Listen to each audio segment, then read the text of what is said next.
Hello friends, welcome back to our channel your baby we care. आज का हमारा जो टॉपिक है वो बहुत ही ज़्यादा रिक्वेस्टेड वीडियो है और इसका रिक्वेस्ट आप ही में से कुछ लोगों ने हमें इंस्टाग्राम पे किया है।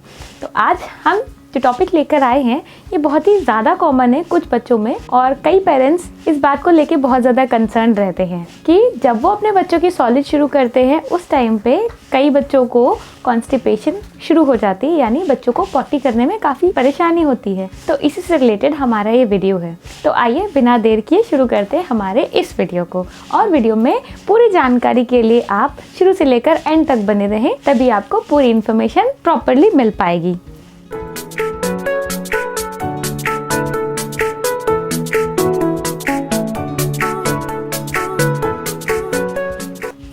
एज अ न्यू पेरेंट जब मैंने अपनी बेबी का सॉलिड फूड स्टार्ट किया था तब मुझे भी इस बात को लेकर काफ़ी टेंशन थी कि आखिर जब मैं सॉलिड फूड शुरू करती हूँ, जैसे बड़ों को ये तकलीफ हो जाती है वैसे ही छोटे बच्चों को भी हो सकता है ये तकलीफ हो जाए कि वो खाना तो खा रहे लेकिन प्रॉपरली एक्सक्रीट नहीं कर पा रहे या पॉटी नहीं कर पा रहे। तो ऐसी परेशानी को रिजॉल्व करने के लिए मैंने सिंपल अपने डॉक्टर से बात की कि शुरुआत में जब मैंने अपने बेबी को सॉलिड देना शुरू किया था उसी टाइम पे मैंने अपने डॉक्टर से इस बारे में भी डिस्कस किया था, और उसके बाद थोड़ी बहुत रिसर्च की, उस पर बेस्ड ये वीडियो मैं आपके लिए लेकर आई हूँ कि आखिर इस पूरे प्रोसेस में मैंने क्या लर्न किया और इसमें हो सकता है थोड़ी बहुत हेल्प आपकी भी हो जाए।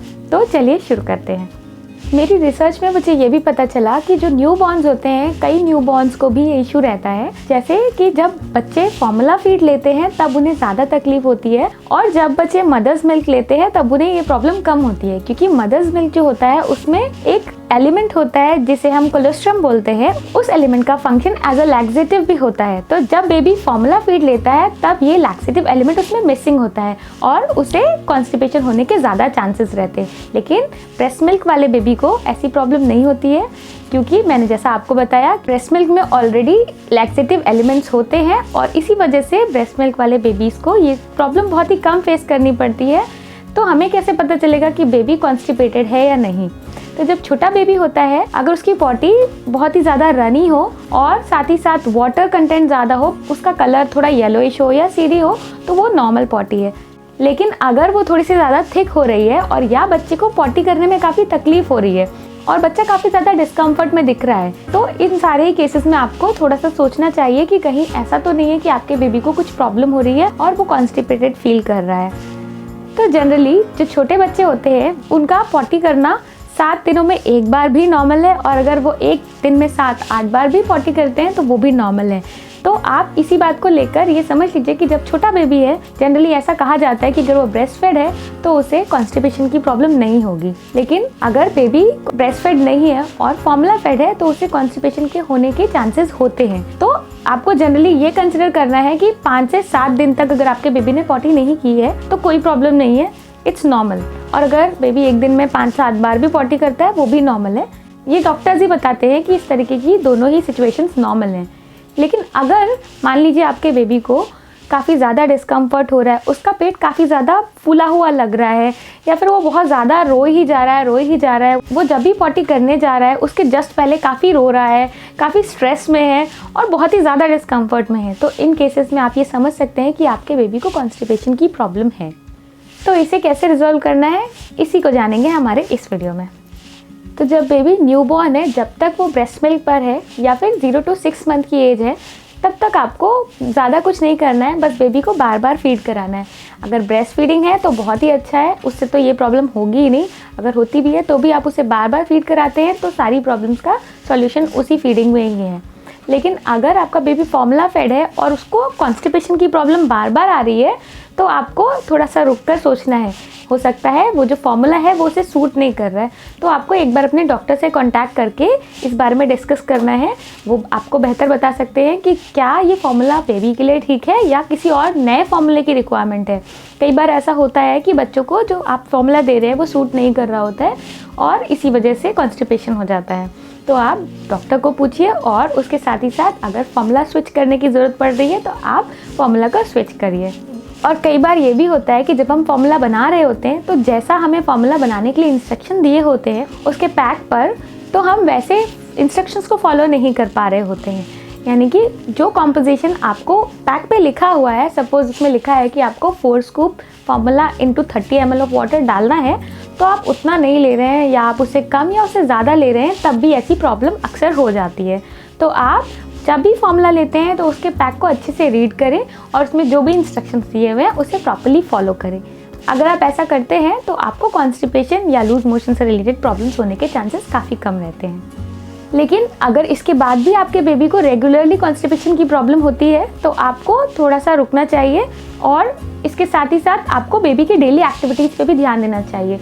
हो सकता है आप बेबी की प्रॉपर एक्सरसाइजेज नहीं करा पा रहे हैं, तो आपको बेबी को प्रॉपरली एक्टिवेटेड रखना है, उसकी काफ़ी सारी एक्टिविटीज़ कराते रहना है, जैसे कि उसके हाथ पैर की एक्सरसाइजेज होती हैं आप वो कराइए, जिससे उसके पेट में मोशन जिससे उसका पेट भी मोशन में रहता है, उसके हाथ पैर भी वॉकिंग कंडीशन में रहते हैं, तो उससे काफ़ी ज़्यादा रिलीफ होता है, बेबी को कॉन्स्टिपेशन की प्रॉब्लम नहीं होती है। और साथ ही साथ दूसरी जो चीज़ आप कर सकते हैं वो है बेबी की मसाज। आप टमी पे अच्छा सा मसाज दे सकते हैं बेबी को, दिन में जितनी बार भी हो सके उतनी बार दें। जब तक बेबी पॉटी नहीं कर लेता है तब तक आप ये मसाज रिपीट करते रहें हर थोड़ी थोड़ी देर में, तो आपका बेबी जो है वो काफ़ी ज़्यादा रिलीफ फील करेगा। और इन सब के बाद भी अगर प्रॉब्लम रहती है तो आप अपने डॉक्टर को कांटेक्ट करें, क्योंकि हो सकता है कोई और रीज़न हो जिसकी वजह से कॉन्स्टिपेशन हो रहा है और वो आप चांसेस नहीं ले सकते, उसमें कोई और होम मेडिकेशन आपको नहीं करना है, क्योंकि बेबी आपका बहुत छोटा है। और इस केस में अगर आप होम रेमेडीज़ ट्राई करते हैं तो कोई रिस्क भी हो सकता है, इसलिए आप 0 to 6 मंथ्स के बेबी के लिए खुद से कोई होम रेमेडीज़ ना ट्राई करें। जब तक आपका बेबी फॉर्मूला फीडिंग पे है या ब्रेस्ट फीडिंग पे है तब तक आपको ऐसे चांसेस नहीं लेने हैं और आपको प्रॉपर्ली डॉक्टर को ही कांटेक्ट करना है और उनसे डिस्कस कर लीजिए कि आपके बेबी को किसी तरीके की मेडिसिन की रिक्वायरमेंट है, क्योंकि कई बार ऐसा होता है कि बेबी इस प्रॉब्लम से काफ़ी ज़्यादा डिस्कम्फर्ट में रहते हैं और इस वजह से उनको मेडिकेशन की भी रिक्वायरमेंट रहती है। तो अगर नेसेसरी मेडिसिन होती हैं तो वो भी आपको डॉक्टर सजेस्ट करेंगे, वो आप उन्हें बिल्कुल दे सकते हैं। अब सपोज आपका बेबी 6 मंथ से ऊपर की एज में या आपने उसकी सॉलिड स्टार्ट कर दिए हैं उस टाइम पे, कई बार ऐसा होता है कि जब आप किसी नए तरीके का फूड को इंट्रोड्यूस कराते हैं और बेबी उसे डाइजेस्ट नहीं कर पा रहा होता है या वो उसे सूट नहीं कर रहा होता है, तब भी उसे कॉन्स्टिपेशन की प्रॉब्लम हो जाती है। और इस केस में आपको एक वॉच रखनी है कि आपने बेबी को दिन भर में क्या दिया है, और उस पे बेस्ड आप अगर आपके बेबी को कॉन्स्टिपेशन की प्रॉब्लम होती है तो आप इस तरीके का फूड देना डिसकंटिन्यू कर सकते हैं। जब आप बेबी के सॉलिड्स को स्टार्ट करते हैं उस टाइम पे आपको ध्यान देना है कि आपको बेबी को प्रोसेस्ड फूड नहीं देना है। जैसे कि मैंने आपको अपने एक और वीडियो में बताया है जिसमें हमने सेरेलैक के ऊपर डिस्कशन किया है। जो प्रोसेस्ड फूड्स बेबी के लिए आते हैं उनको भी जब आप बेबी को देते हैं तो कई बार उन्हें कॉन्स्टिपेशन की प्रॉब्लम हो जाती है। तो इसलिए बेहतर यही रहेगा कि आप जब भी बेबी के लिए फूड बनाएं तो आप फ्रेशली कुक्ड फूड दें और ऐसा फूड दे जिससे बेबी को फाइबर्स का कंटेंट ज़्यादा मिले। आप प्रोसेसिंग पे ज़्यादा जाते हैं तो उसकी फाइबर्स के कंटेंट कम होते जाते हैं, इसलिए आप कोशिश करें कि अनप्रोसेस्ड फूड आप बेबी को दें। जब आप अनप्रोसेस्ड फूड देते हैं तो बेबी को हाई फाइबर कंटेंट मिलता है और इससे बेबी को कॉन्स्टिपेशन की प्रॉब्लम नहीं होती है। और इसी से रिलेटेड आप बच्चों को प्रोसेस सीरियल्स या फिर पफ्ड राइस आते हैं, जैसे कि एक घर में लैया वगैरह होता है, आप ये सब भी बच्चों को देते हैं तो इससे भी बेबीज़ का पेट काफ़ी ज़्यादा फूला हुआ रहता है और बच्चे काफ़ी परेशान होते हैं, क्योंकि इसमें फाइबर की कंटेंट बहुत ही कम होती है और बेबी का पेट बहुत ज़्यादा भर जाता है और उससे भी बेबीज़ काफ़ी परेशान होते हैं और उससे भी कॉन्स्टिपेशन का काफ़ी इशू रहता है। तो आप इस तरीके के फूड को भी बेबी को ना दें। और जब आप बेबीज़ के लिए सॉलिड स्टार्ट करते हैं तो जैसा कि मैंने आपको पहले भी वीडियोस में बताया है कि आप बेबीज़ को डिफरेंट फ्रूट्स ऐड करके दे सकते हैं और वेजिटेबल्स ऐड करके दे सकते हैं। और फ्रूट्स और वेजिटेबल्स में बहुत ही ज़्यादा कंटेंट ऑफ फाइबर रहता है और इससे आपके बेबी का पेट बिल्कुल ठीक रहता है और आपका बेबी बहुत ही ज़्यादा हेल्दी रहता है। और अगर आपके बेबी को काफ़ी ज़्यादा प्रॉब्लम है कॉन्स्टिपेशन से रिलेटेड तो आप उस समय बेबी को प्यूरीड फॉर्म फूड देंगे तो ज़्यादा अच्छा रहेगा।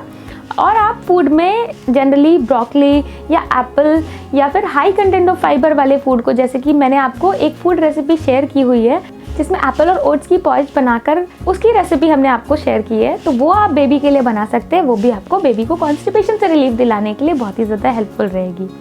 आप उसे डिस्क्रिप्शन में और कार्ड पे भी चेक कर सकते हैं। फ्रूट्स में आप एप्पल, पियर्स, पीचेस, प्रून्स और बनानास, ये सारा कुछ आप बच्चों को दें और ये सारा ही आपके बेबी के लिए बहुत ही ज़्यादा हेल्पफुल रहेगा, क्योंकि इन सारे ही फ्रूट्स में बहुत ही ज़्यादा हाई कंटेंट ऑफ फाइबर रहता है और वो आपके बेबी को पेट को ठीक रखने में भी बहुत ही ज़्यादा हेल्पफुल रहते हैं। आप ओट्स की भी डिफरेंट रेसिपीज ट्राई करना बिल्कुल ना भूलें, क्योंकि ओट्स बहुत ही ज़्यादा अच्छा सोर्स है कैल्शियम का, और साथ ही साथ इसमें बहुत ही ज़्यादा फाइबर्स होते हैं और ये बहुत ही ज़्यादा कॉस्ट इफेक्टिव भी रहता है। तो आप ये अपने बेबी को अगर हर रोज़ या हर दूसरे दिन आप ओट्स देते हैं तो आपके बेबी को कॉन्स्टिपेशन से रिलेटेड कोई भी प्रॉब्लम नहीं रहती है। ये आपके बेबी के लिए बहुत ही अच्छा सोर्स ऑफ मल्टीपल न्यूट्रिएंट्स रहता है। तो आप ओट्स की डिफरेंट रेसिपीज़ ट्राई करना बिल्कुल ना भूलें, और ये बेबी के लिए बहुत ही ज़्यादा लाइट भी रहता है, तो इससे आपके बेबी को फूड को डाइजेस्ट करने में बहुत ही ज़्यादा ईजी रहता है। तो आप ओट्स को अपने बेबी के मील्स में ऐड करना बिल्कुल ना भूलें। ओट्स की तरह ही दूसरा सुपर फूड है किनोआ। आप चाहे तो किनोआ की भी डिफरेंट रेसिपीज़ ट्राई कर सकते हैं। इसके बाद आपको बहुत ज़्यादा ध्यान देना है कि आप बेबी को काफ़ी सारी लिक्विड डाइट ज़रूर दें। जैसे कि आप बेबी के लिए डिफरेंट सूप्स बना सकते हैं। आप कई वेजिटेबल्स जैसे कैरेट है, ब्रोकली है, स्पिनच, इन सबको मिलाकर अच्छे से बॉईल करके बेबी के लिए सूप प्रिपेयर कर सकते हैं, और जब वो सूप थोड़ा सा वार्म है तब आप बेबी को देते हैं तो बेबी की बॉडी में लिक्विड का इंटेक बढ़ता है और इससे भी कॉन्स्टिपेशन में काफ़ी रिलीफ मिलता है। इसी के साथ आप डिफरेंट जूसेस ट्राई कर सकते हैं, जैसे कि आप ऑरेंज जूस या कीनू का जूस या फिर एप्पल का जूस भी ट्राई कर सकते हैं। तो आप डिफरेंट फ्रूट्स के जूसेस भी अपने बेबी को ज़रूर दें, क्योंकि ये भी आपके बेबी के लिए बहुत ही ज़्यादा अच्छे रहते हैं। एक वो आपकी बेबी की बॉडी में वाटर का इंटेक बढ़ाते हैं, वो बेबी को हाइड्रेट रखने में बहुत ही ज़्यादा हेल्पफुल रहते हैं, क्योंकि जब आपके बेबी को कॉन्स्टिपेशन होता है तब अगर आप उसमें वाटर इंटेक बढ़ा देते हैं तो कॉन्स्टिपेशन से काफ़ी रिलीफ मिलता है। और साथ ही साथ ये बहुत ही अच्छा सोर्स है मल्टीपल विटामिन और डिफरेंट न्यूट्रिएंट्स का।